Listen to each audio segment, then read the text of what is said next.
Le 16 mai 1860 naît un petit garçon à Gilmanton dans le New Hampshire aux États-Unis. Il se nomme Herman Webster Mudgett. Il est le dernier de 4 enfants, un papa alcoolique violent et une maman fervente femme de foi. Le petit Herman est intelligent mais aussi peureux. À 5 ans, pour lui faire peur, ses camarades de classe décident de l'enfermer dans le bureau du médecin de ville en compagnie d'un squelette humain.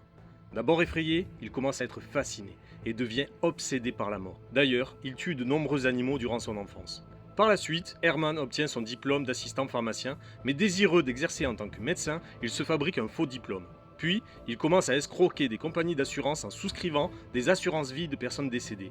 Il vole les cadavres au laboratoire, puis les défigure pour faire croire à des accidents. C'est à ce moment qu'il décide de changer d'identité pour s'appeler Henry Howard Holmes. Il devient polygame, marié 3 fois, papa de 2 enfants, il possède jusqu'à 7 identités différentes. Holmes réussit à gagner la confiance d'un pharmacien atteint d'un cancer, et le jour de sa mort, il rachète les parts de la pharmacie à la défunte. Cette dernière disparaît mystérieusement alors que Holmes ne paye plus ses traites. Il achète par la suite le terrain face à la pharmacie, sur lequel il fait construire un hôtel de 3 étages. Holmes change plusieurs fois de constructeur afin d'être le seul à connaître les plans de son immeuble. Une centaine de chambres sans fenêtres avec des portes s'ouvrant sur des murs de briques, des escaliers ne menant nulle part, des portes s'ouvrant seulement de l'extérieur, des Judas dissimulés derrière des miroirs, un vrai labyrinthe dans lequel il avoue avoir tué 27 personnes. Pour faire disparaître les corps, soit il les fait fondre ou brûler, soit il les découpe et les recompose différemment pour les revendre dans les écoles de médecine. Après un énième coup pour escroquer une propriétaire de chevaux, Holmes est arrêté à Boston. Il a alors le choix d'être jugé soit au Texas, où il risque la pendaison pour vol de chevaux, soit à Philadelphie pour escroquerie à l'assurance. Holmes choisit la deuxième solution et plaide coupable. Un détective va alors mener son enquête durant les 8 longs mois d'attente du procès